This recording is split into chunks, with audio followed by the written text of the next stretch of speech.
This evening's Dharma talk is called Dharma Windows. So the idea of a window is like I've used the metaphor of or image of a Dharma gate, meaning something that if you look at it, it opens up to some kind of truth about you. A Dharma window, I'm using that metaphor because rather than something you open up and go through, it's something you might look through, might fit the situation a little better, so you can actually see what that is. And what this is about is we have difficulty with something. We have someone triggers something in us that causes us to feel upset, or something happens in our life that causes us to be upset or causes us to have difficulty. If one is a meditator, is working on training their mind to see clearly what this is, then you could actually begin to use those situations or those challenges in your life as a Dharma window. In other words, rather than go away from that, or rather than close the window, here's how we close the window. We distract ourselves into something else, and won't think about that. Or we look at the situation that's there, and if somebody is triggering or seems to be causing some kind of discomfort, we project ideas onto them about that. In other words, we blame them.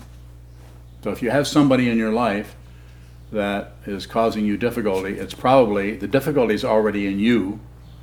It's just that something they're doing, it could be as much as looking at you funny, or it could be something as much as not doing the dishes. Some simple thing like that suddenly you get enraged about it. So the rage, my friend, is in you. Nobody has poured a bucket of rage into you. You're the one with the difficulty. Very, very difficult area, but using the metaphor of a Dharma means truth, and window means something you look through.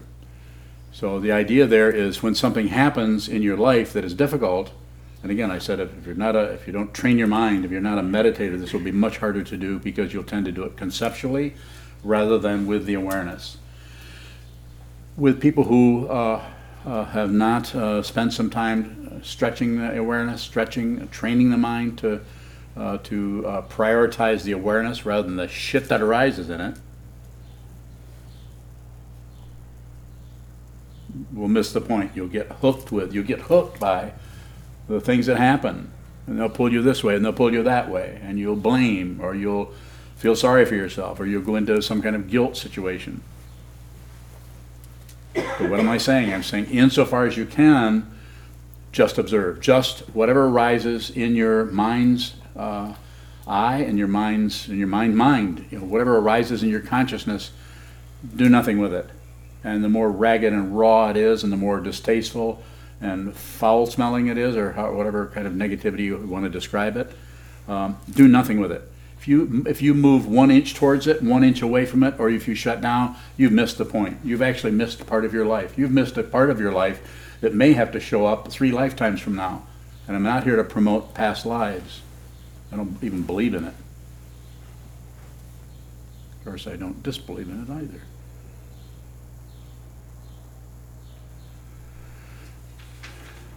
So the opportunity that you have when a difficult situation arises in your life, in your family, in your community, with your coworkers, with whomever it is, with your close relationships, with your distant relationships, whatever is happening in that situation, when it occurs, you'll notice that no one is actually doing anything to you deliberately necessarily, but something they're doing or some situation is causing you to have a reaction that seems to be about something they're doing.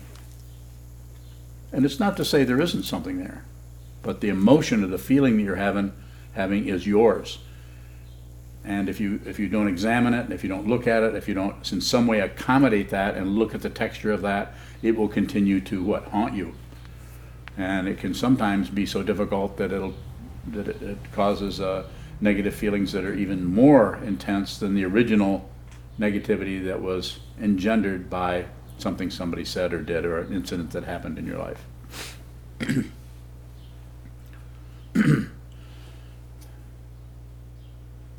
So you could take advantage of anything that's happening you could take advantage of when something happens that is like a disappointment or something.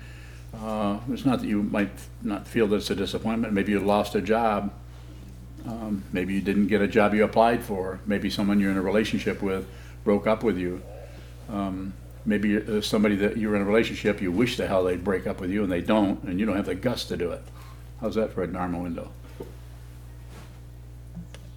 Look at your life. Don't miss your life.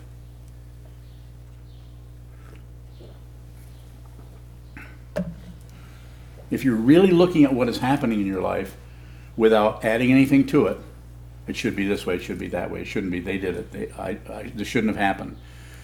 Or subtracting, which should be adding or subtracting, you do no math at all. And you're also not turning away from it, distracting yourself into something else, or going to the movies, or having a drink, or not that you can't go to movies and have a drink if you want to.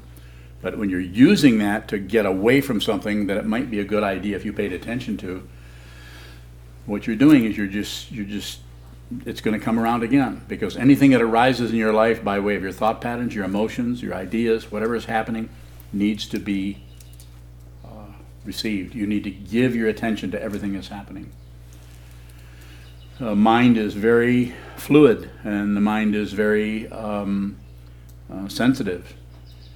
Consciousness that looks like it belongs to you actually is not your possession. You don't own anything. It just looks like it.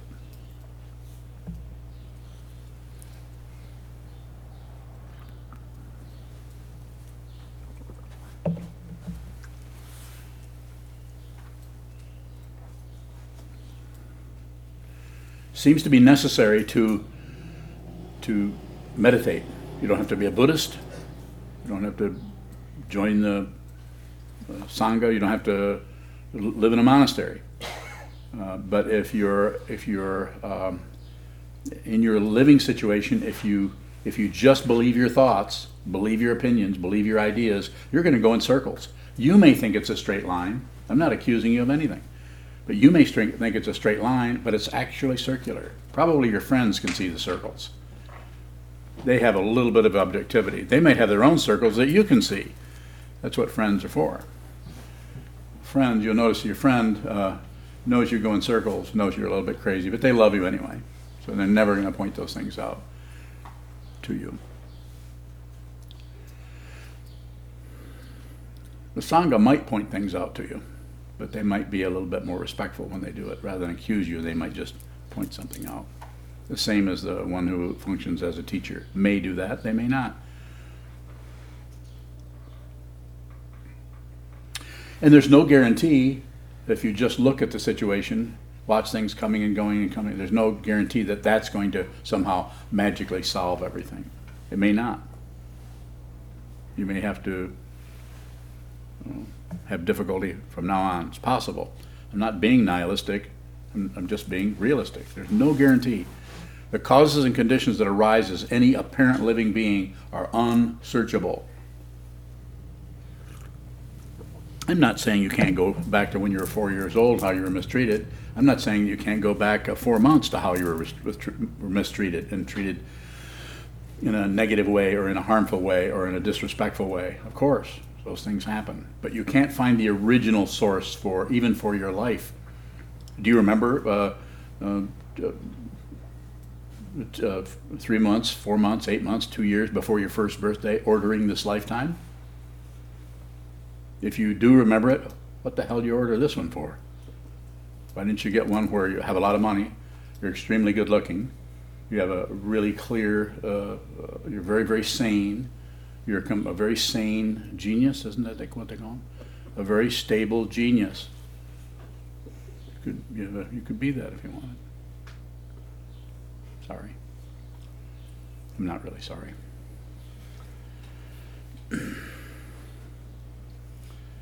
We have very little say-so about what's going to happen to us. It just looks like you do. It just looks like we do.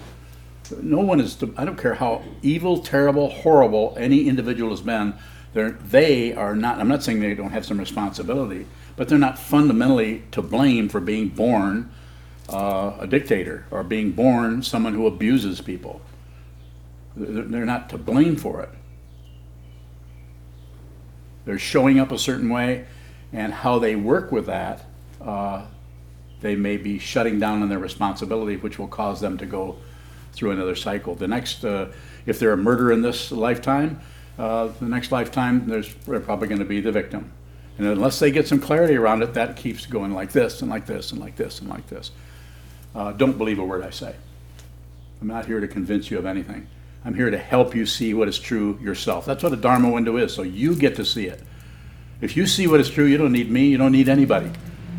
As my teacher, Kobunjin Roshi said, get your own authority. How do you get that? You look at what is the nature of authority. What is the nature of someone who knows as opposed to someone who doesn't know?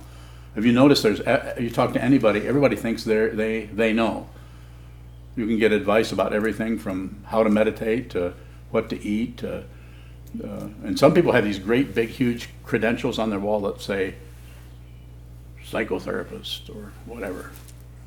And it's not that you couldn't get some help from them, but it's going to be based on a whole structure of who we are and how to help and how help shows up and what needs to be fixed, on and on and on. Very rarely can you find a situation where somebody's telling you, as I'm telling you now, is find out who you are. Train your mind to see clearly so you don't have any doubts about anything. This is the torch of certainty. Go ahead. In the past, you've talked about Dharma gates, and I'm wondering how that's different from a Dharma window. So the metaphor, as we talked about earlier, the Dharma gate is more something you open up and you go through, that it has some kind of an openness. And this, using a Dharma window, the metaphor there is more that something you look at, you can see through it, and it's also something you can bring something in front of it. So you see this as a window, and this way there might be more about the awareness of it rather than about some kind of further continuation of the metaphor going through a door. I would say it might be good to see what that is. So say you had someone had mistreated you, or someone wasn't treating you with respect. You might use that Dharma window you might use that to bring that image in front of you and see more closely. What is that dynamic about? You might think, well, I've been blaming that person, and you might go back and run that back through that in front of that window again and see, what is that? What fundamentally is that? If you see what it is, you'll actually see what it is rather than what it's about. You will see what it is rather than why it is. If you really see deeply what it is, you won't have any issue from then on. Go ahead. Does it matter if that person's actually done what you think they've done? Makes no difference. We're inventing stuff anyway. So they may have done it. This is like the person who cuts you off in traffic. They actually did it, but we don't see the source. You don't see the source. We immediately think, what the hell? You're cutting. What the hell is he going to a fire? What's going on? Well, maybe the person, it's an emergency. Maybe the person is what they're up to and what you're up to with your life, and you're just going to get ice cream. You know, they're trying to get to a hospital to save their life. Or maybe their child has just been run over and has been taken to the hospital and they just got a phone call. Maybe. But we can't see that because all of the causes and conditions that come up with any situation are hidden. And ego, the self-centered mind, that's who you think you are, does not like things to be hidden. And it dislikes that so much that if that hiddenness persists, the ego mind will fill it in with ideas about speculation. Well, it's probably because of this. It's probably because of that. I feel this way because I probably don't drink enough water. I feel this way because I'm, taking too many D vitamins or something. We're always speculating on why did this happen? Why? Because. Why? Because. Why? Because. Why? Because is circular. Why? Because. Why? Because. It just goes like that. But if you say what, this is a Dharma window. It's also a Dharma gate.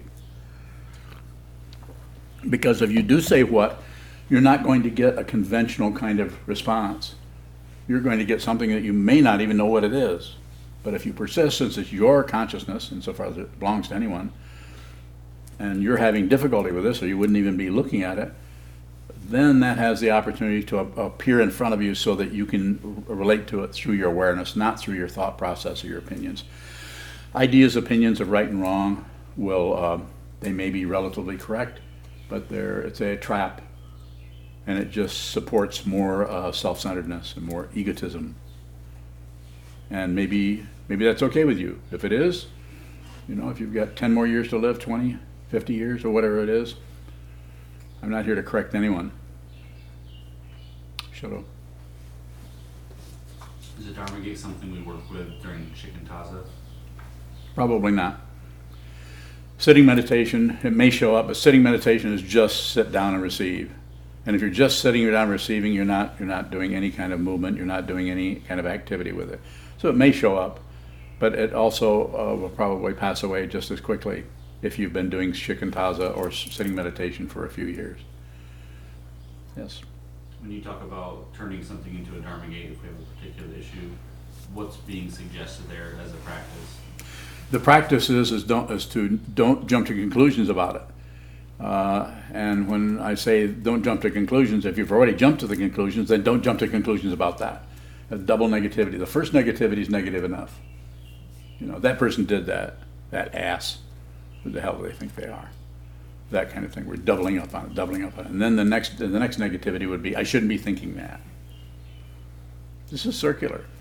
Don't correct anything. Correcting things is just trying to polish your ego so you can be a better person.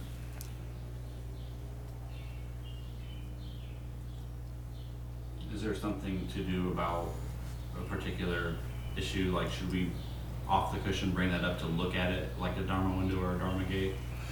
That's the idea of using the window instead of the gate. So a gate is something you open, and then you might look through or go through it, but it's more like something you walk through. And I'm thinking, don't go through it, just look at it. So the window is more like a picture frame. You look, you can see through it, then you see whatever's moving on the other side. And then you're back away from it. It gives you some kind of a feeling of objectivity, which may be the case or maybe not.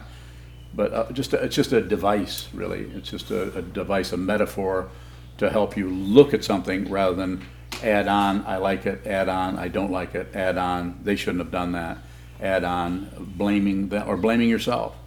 Oh, here I go again. I just keep having these negative thoughts. Yes? Is a Dharma gate something we should revisit after that situation's gone away? No.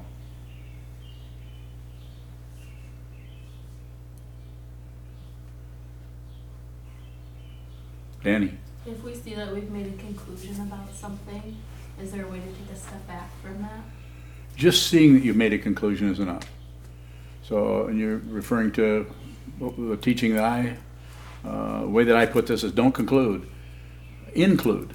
Of the two clues, include and conclude, include everything. If you include, then things will sort themselves out relative to the dependent origination that is the case with all relative truth. Things will find their own balance or equanimity, equilibrium.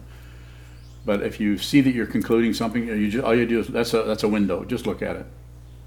Don't push it away. That's a more polished kind of conclusion. Well, at least I got rid of it.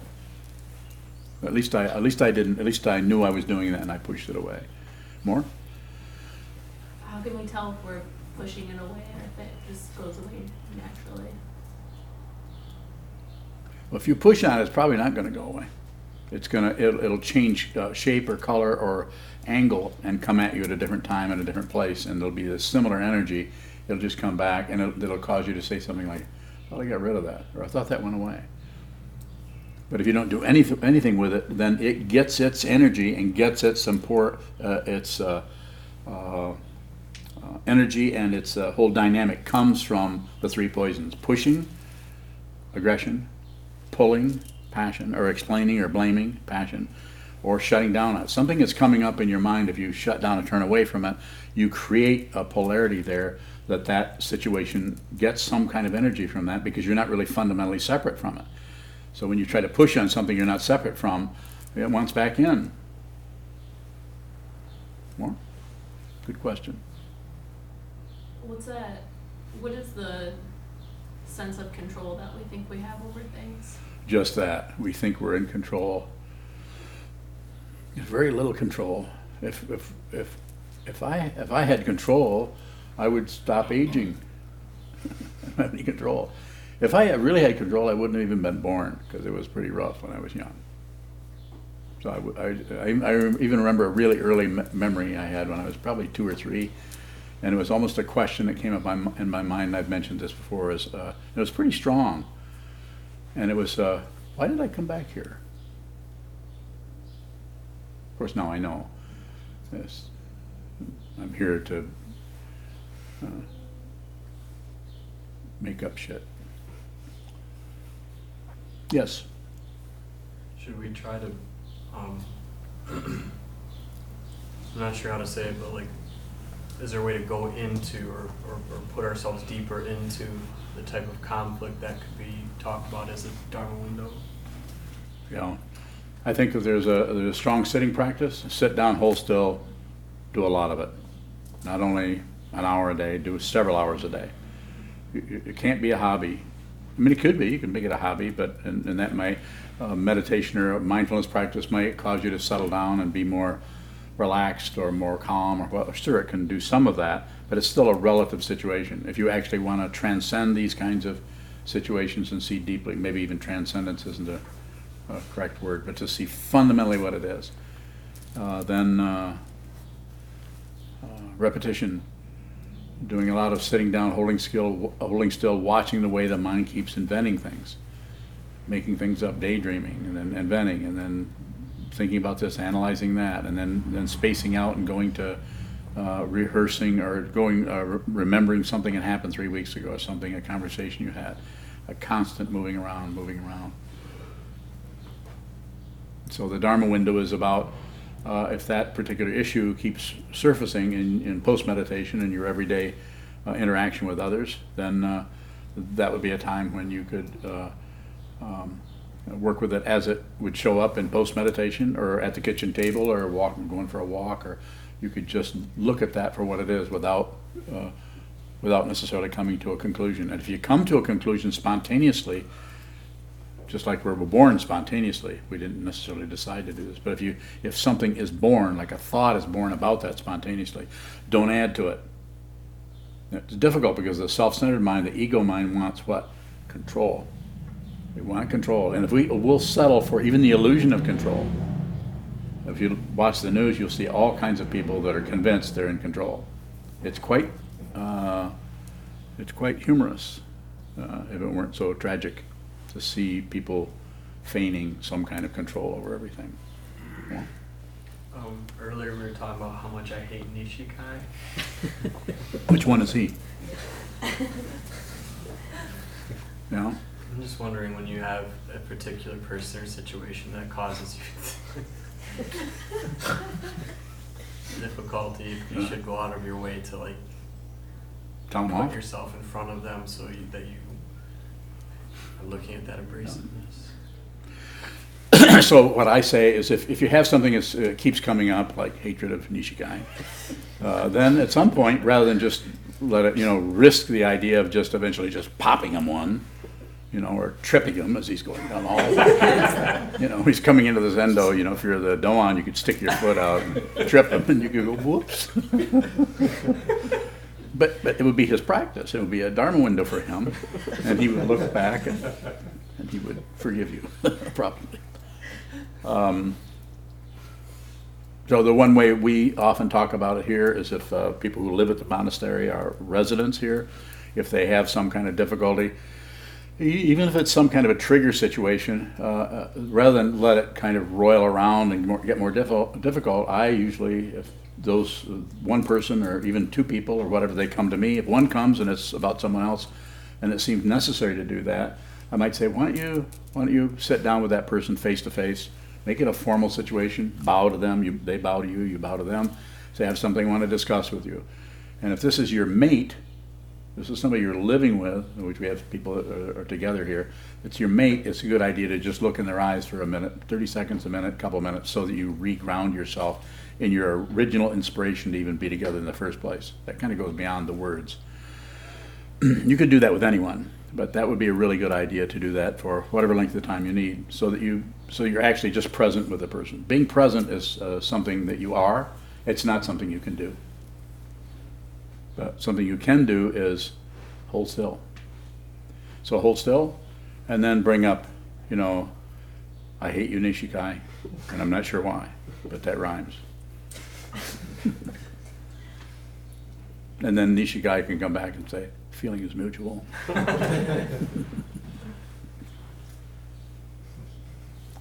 I know why he hates you, but I'm not going to say. I'm going to say what it is. But maybe you should have a talk with him. Further question about that? Not yet. Any other questions? Any questions from someone who hasn't asked a question yet?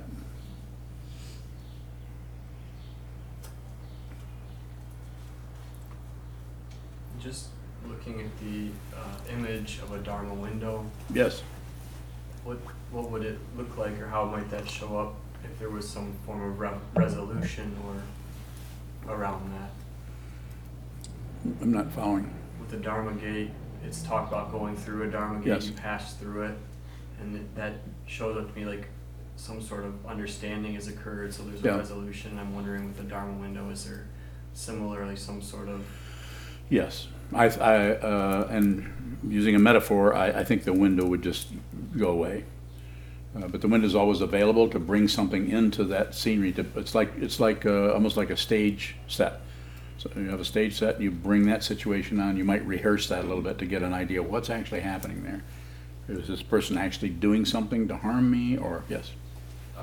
the other thing that I was wondering about is in the morning chants, the line is Dharma gates are without number. Can all of the Dharma gates, Dharma windows resolve? Yes. Does it show up as individual resolution for every abrasive situation? It can start that way, but the fundamental misunderstanding, the fundamental mistaken identity is you, me, I, all of us, we think we're separate beings. This is a misunderstanding. And we think we are a body-mind, we think we are this body-mind complex.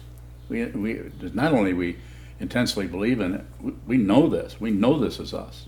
It's me. It's in my hand. You know, if this is one of the teachings in Zen, quite often because of someone in a sage or someone, a realized being, in our lineage especially, but in the Tibetan lineages also, someone who comes to realization about what the nature of this, the true nature of this is dependent origination. Everything is dependently arisen according to the Buddha 2,500 years ago, and it's up to you, me, all of us to realize this. There's nothing here to believe.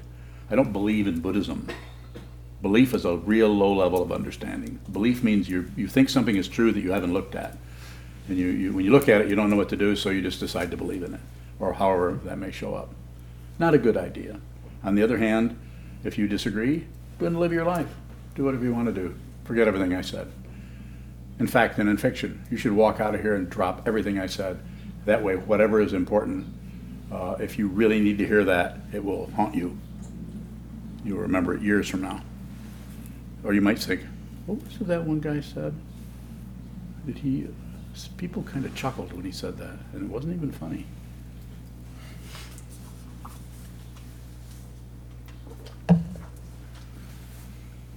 But there's only one actual Dharma window gate or whatever, and that's the belief that everything is separate. You bring that in front of that window. See if everything is separate.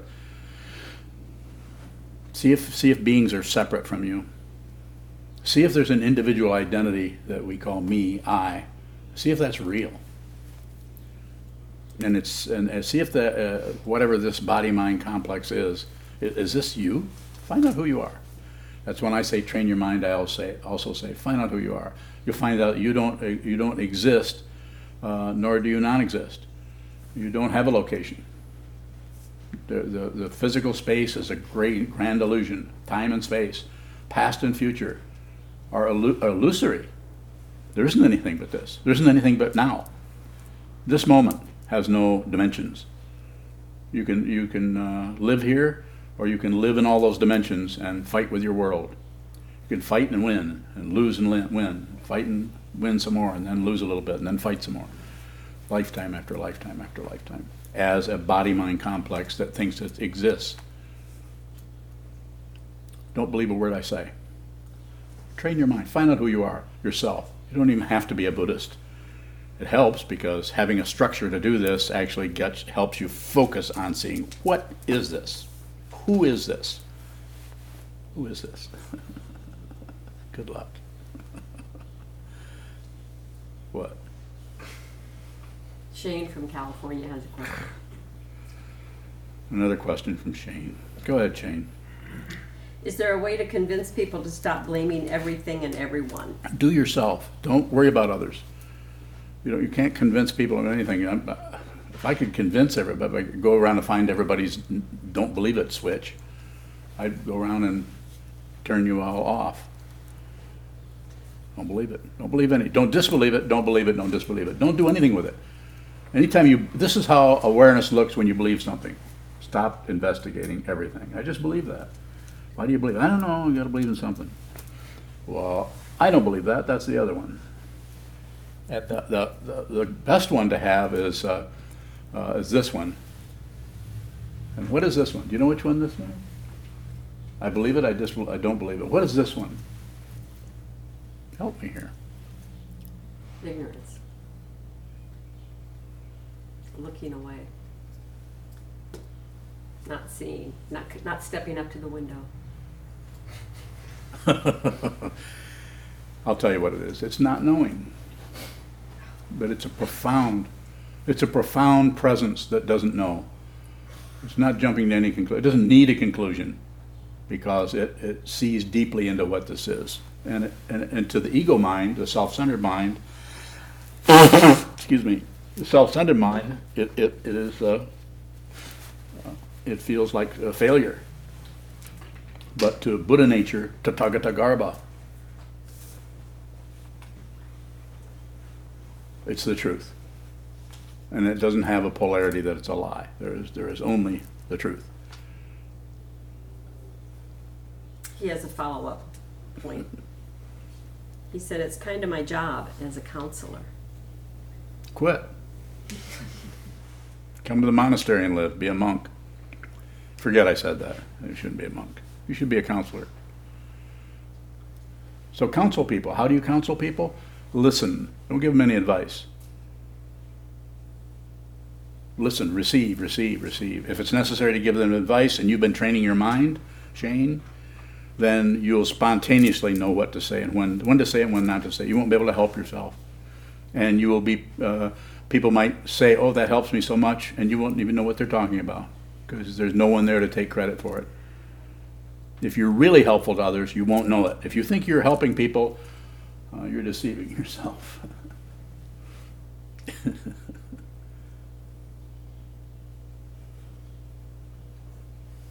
Further questions? Go ahead. Eric from Delaware. Eric from Delaware. Is that Eric? Which Eric is? Eric from Delaware. Oh. Yes, Eric from Delaware. He asks, in the past, you've said if you see someone beating a dog with a stick, you take the stick. What about just observe? How do you reconcile observation and action? When my neighbor is hammering at 4 a.m., should I take the hammer or just observe? Thank you. You should get some earplugs. I mean, really, I'm saying do it relative to the situation. Someone, when I use the idea of beating a dog, I'm using that because people will bring that up. Well, you shouldn't do anything unless you have to. Or what if somebody's doing this? Or what if somebody? Sure. When I say you know, one of the precepts is don't lie, but you may have to lie.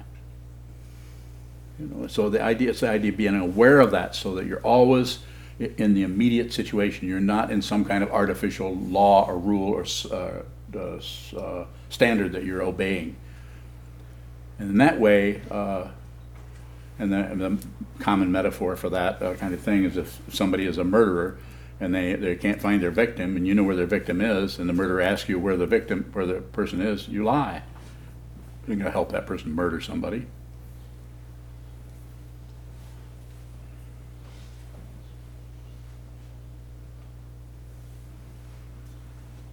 So yes, earplugs. Just cut down on the intensity. If there's some way you can modify that a little bit, rather than feel like you have to do something about it. A neighbor hammering at 4 in the morning is probably just addicted to carpentry. There are worse addictions. Addiction to roofing. That would be God, what a terrible thing. Can you imagine somebody being addicted to roofing? We need to What a, hire them. what a thing to go through. Yeah, we got some roofs. Need help. Further questions? Junshu. It seems or feels like there's a Dharma window in front of us, and there's just an unwillingness to look at it. It feels like I keep distracting myself or just completely ignoring intentionally. Yes. Is there a way to bring myself back to the window? So, very good. So the way in which you describe it is there's a lot of awareness there. So there's no time frame in this. So I would just watch. It's not the interval that needs to appear for you to do this. So what you do is, as you use that metaphor of the window that you keep looking away from or ignoring or whatever, just be aware that you're ignoring. That's the Dharma window for you, is to see that it's like, I'll take the metaphor further. It's like you see it's a Dharma window. You see that beyond, if you look through there, you might see the truth about something, but you pull the shade or turn the blinds, or you turn away, or you think about something else. And you have an awareness that you're ignoring that. So that's just part of the path. Your particular way of working with that is to watch the way you turn away from the truth. And just all you have to do is watch it. You don't have to stop doing that. Stopping doing that is looking for a credential. It's looking for some kind of a success story. And that's not going to work. When I say it's not going to work, I'm saying that it's incomplete. You need to look at that more. Look at the way you're turning away. That's your Dharma gate, Dharma window. Look at the way you ignore. It's your style. I'm not accusing you of anything. You're telling me the way you're avoiding the truth. And you're asking me what to do. And I'm saying just keep doing that. It's like Trungpa Rinpoche said, how do you work with ego? You walk on it like an old shoe and wear it out. Just don't re-heel it or re-sole it. Just keep walking at it. Just keep looking at it, looking at it, looking at it. It just wears out after a while. Don't fix it. Don't repair it. That's why when I say there's nothing to fix, I'm not saying there isn't something that feels like crap. Of course there is. But don't repair it and make it into a shiny thing that now I used to be really screwed up, but now I'm sane and I'm doing well. That will come apart. Go ahead. What are some ways that we repair our ego? Explain why something happened. Buy into some kind of a story that's actually just a stage set that is false. It's just a bunch of props. And we're very good at inventing why things and why somebody did something and why. And we're so good at it that it even looks like it actually is true. But if you look closely, you'll see that it's an invention. This is why it works. This is why meditation can work to help someone live a more sane and uplifted life, and also look and understand what it actually means to die. Death is not an ending. It just looks like it's, so we try to ignore that and pretend it's not here yet. Well, I'm still young. Well, like people look at me and say, well, look how old he is. He's still alive, so maybe I'll live till I'm whatever age that old man is. You know, we have all kinds of little stories we feed ourselves to keep ourselves from doing what? Look at that window. Look at impermanence. Nothing lasts.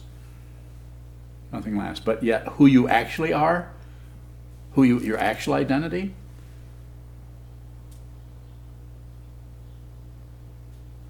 can't be destroyed because it's uncreated. It is not a creation, just like the body-mind complex is created and it's going down.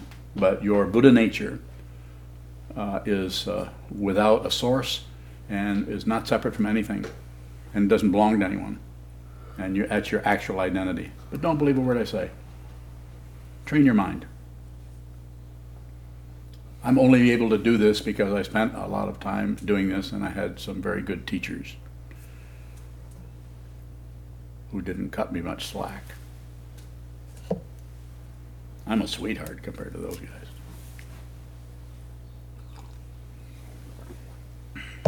Sokuzan from Traverse City asks, how would you describe the distinction between faith and belief as it regards the Dharma? Thanks. Belief is something you claim. Well, I believe that. I believe in that. I believe in this. I believe in Islam. I believe in Buddhism. I believe in Christianity. I believe in atheism. I believe there isn't anything. I believe that there isn't any, that religion is a bunch of junk. I believe. Those are proclamation beliefs. But faith is, you can't even say what it is. But it's a deep understanding of what this is. And it can't be promoted. You can't get any, you can get people to believe something, but you can't get people to have faith. Faith is extremely intimate and personal. You can't transfer it from one consciousness to another. Faith doesn't have any doubts about anything. That's the certainty. Without proof. All proof is what? Partial. There isn't anything that's totally can prove something else. Unless it's a closed system like nuclear physics, and then they're going to look very intelligent. Or if you're really good at math, you can prove a theorem, but can't prove it by me because I'm not very good at that. I don't understand that. Does that help if I don't understand it? I don't know about nuclear physics. That means it doesn't exist. But there's a lot of people that think that way, that they hear these big things, and since they don't do it, then they're just going to keep roofing houses. So belief is something you kind of express and talk about and say it to yourself. Well, I believe that. Do you believe that? Do you believe? And we have conversations where you say, there's a tree in South America that has its roots in the air instead of in the ground. It's a crazy tree. I don't know where that. Do you believe that? I don't believe that. How about aliens? Do you believe flying saucers? Do you believe in that? I don't know. I'm not sure about that. I don't think I believe in that. Oh, me either. I don't. They have to prove it to me. Well, don't go to sleep at night.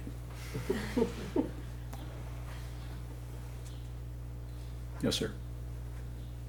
When you talk about asking what is this or find out who we are those questions, are we being encouraged to do something with that what or who that's not just an intellectual question and response? No, it's just very simple, and it's different for each person. Is going to have just what is this? Anything that shows up, rather than take it into some kind of circularity of analysis or praise or blame or anything with it. Don't abandon it. Look at the texture of that and say, what is it? It's like it won't feel like you're getting anywhere. The intellect feels like it's getting somewhere because it actually abandons what it's just run into as a problem and makes up a bunch of stories and concepts about it. And it might, no matter how fancy they are, this over here is still what it is. But you're off into your construct. You've actually left the closet and gone out into the kitchen where it's like the guy who says, I lost my car keys. What are you looking for? I lost my car keys. Well, where do you lose them at? He says, over there in the bushes. Well, what are you doing out here? He says, well, there's more light out here. That's like the person who left the closet to look in the kitchen for something that was in the dark. How do you know if you're actually looking at what you need to look at? It'll be like looking in the dark. It'll be something you're feeling. Nobody wants to reach into a dark hole and to look for something because you don't know what else is in there. Scary.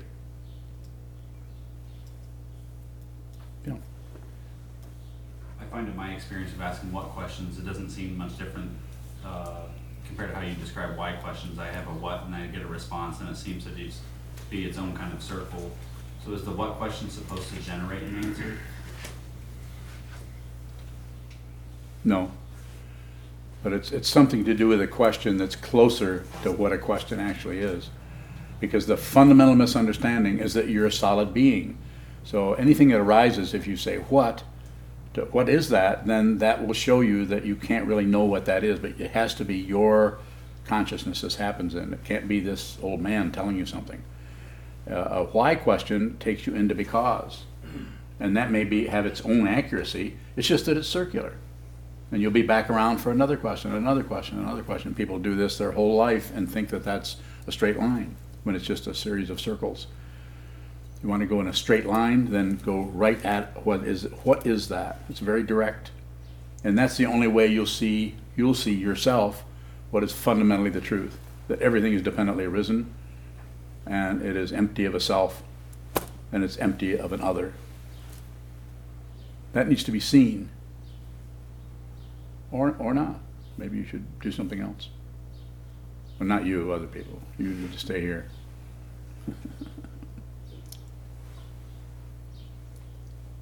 That's if you can. You can stay here. If you don't want to stay here, then maybe you should leave. What? Is there a way to tweak that what question? Where, like I was describing, it just seems like a left-handed why question in my experience. It seems to do the same thing. Anybody want to answer that? I'll answer it, but I want to hear what somebody else has to say. Which somebody else should I ask?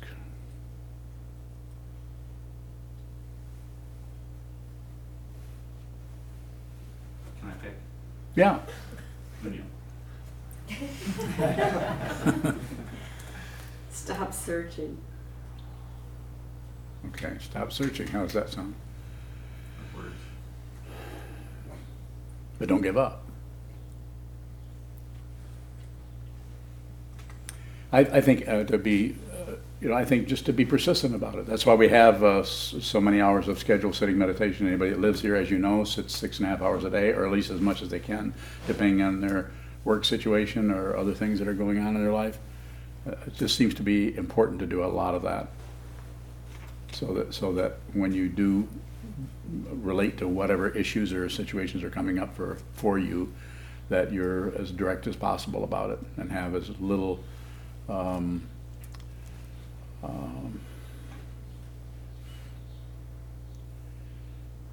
only word I can think of is discursive thought, as little flourishing of all kinds of thoughts and opinions and ideas and explanations and judgments and evaluations. We just get flooded with those. So just observe. Whatever is showing up, just receive it. And when you receive it, you don't have to even know what it is.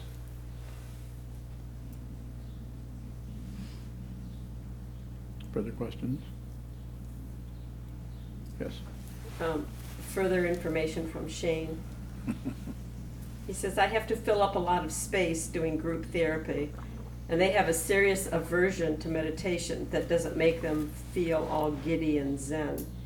So I get stuck teaching them not to blame or how not to relapse by distracting yourself. Mm-hmm. Helpful? I mean, it sounds to me, Shane, like you're probably doing the best you can within the context of your, if you're doing group therapy or something like that. I think the important thing for you to do is try to meet everybody where they are without manipulating them, and spend a lot of time in the cushion yourself, so that you have worked with your own awareness and your own consciousness enough so that when you go and you work with other people that are spinning or in circles or are not meditators, that you can meet them where they're at without making things worse for them. You don't really want to give somebody advice about anything if they're not ready for it. You can actually stop them. You can actually harm them because because it's more about you wanting to be right or wanting to give them advice. Be very careful of that. There's no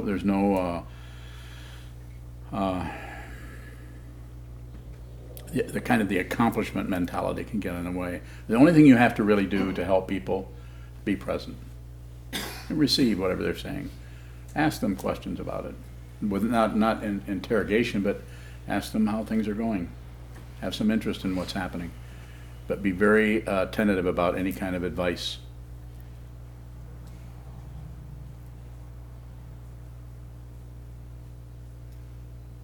Shoto, another question?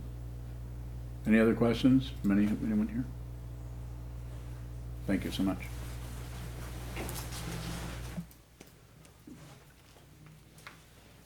We'll stand and dedicate the merit in the back of our red chant books. Just like to remind everybody about the donation boxes in the hallway.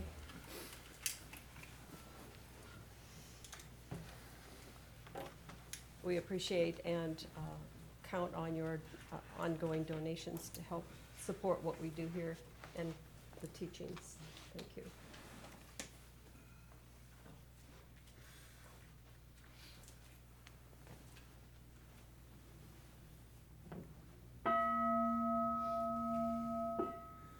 May the merit of this penetrate into all places, so that we and every sentient being together can realize the Buddha's way.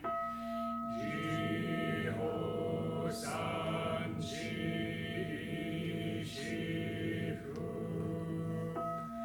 shi son mu sa moko sa.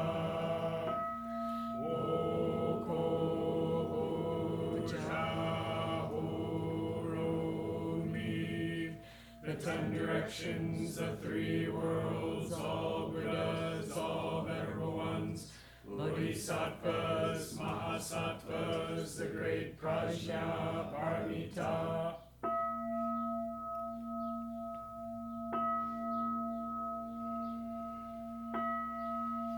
O Buddhas and Bodhisattvas of the 10 directions and the 3 times, please hear us. Please come down out of the light and protect Sokukoji Buddhist Temple Monastery, its buildings, gardens, and all adjoining areas from any and all dark or negative energy. Remove and dissolve any negative energy or devices. Fill everything and everyone with light. Please shield and protect with light our teachers, monks, students, and all practitioners of the Dharma, our families and friends from negative forces and energy from now on. Help us to realize the truth of the Buddha's teachings.